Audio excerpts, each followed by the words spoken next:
All right, August is a wrap. That means we have the full summer data in. We can take a look to see how we did this season versus last season. But before we do that, we have some unfinished business on the shootout.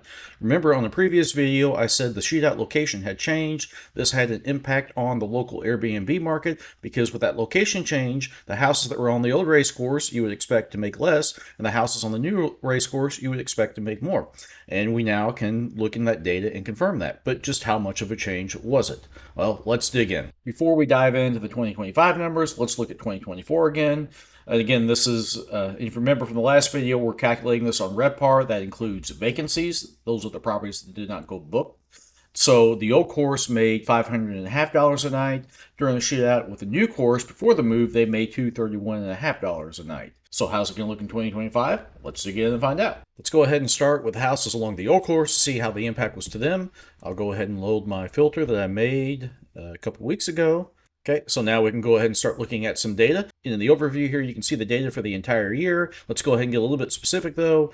I want to see how many listings there were in the month of August of 2025, and you can see that there are 132 compared to 121 in August 2024. So we had more along the old shootout course than we had the year before, even though there wasn't a shootout. That's interesting. Occupancy, you can see for the month of August, where we got 57.2 along these houses, and that's a little bit lower than I expect to see in August. I want to do better than that in my properties, so that's interesting as well. Revenue for the month of August was actually flat, which I found very interesting. I would have expected that to go down. That means that these houses must have performed a little bit better on average on the other weekends than they did last year, because if we go into our RevPAR, which is where we can see individual days, $396 on the Saturday, $394 on the Friday. Remember, last year the average was $500.50. So we did see a little over $100 a night drop in the prices along the old shootout course. All right. But how did the new shootout course do? Let's find out. So now that we have the new shootout course loaded, we can start looking into this data. Let's go ahead and check the listings. We had 502 listings in August of 2025. Compare that to, where is 2024?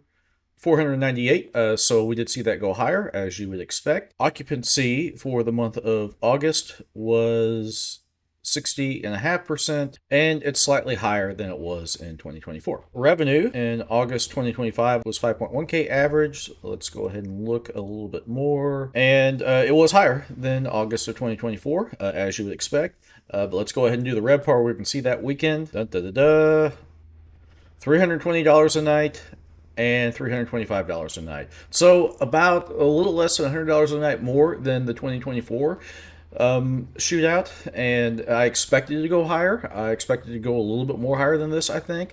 However, as I said in another video, we didn't really have a lot of time to adjust to the shootout as host. The change happened a little bit suddenly, and when that announcement came, some of the savvy guests you would expect would go ahead and book these condos up very quickly before host had a chance to adjust rates. Likewise, I anticipate the hit on the old shootout location wasn't as big because some people had already booked the house. They do so every year. It really wasn't that far of a drive up the main channel to get to the shootout race. So I'm really curious about the 2026 numbers more than I am 2025.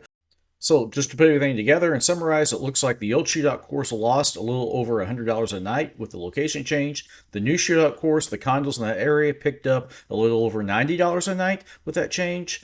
But keep in mind, though, that these are condos, not houses, and there are over 5 times more listings in that little area I drew out than the previous location. So it's not apples to apples. It's hard to read. And again, let's look at 2026, see how things pan out there. Joe Robertson with House to Play. Hope you're having a good day. Hope you're enjoying this content. Like, subscribe, whatever you are. I appreciate it. Good day to you.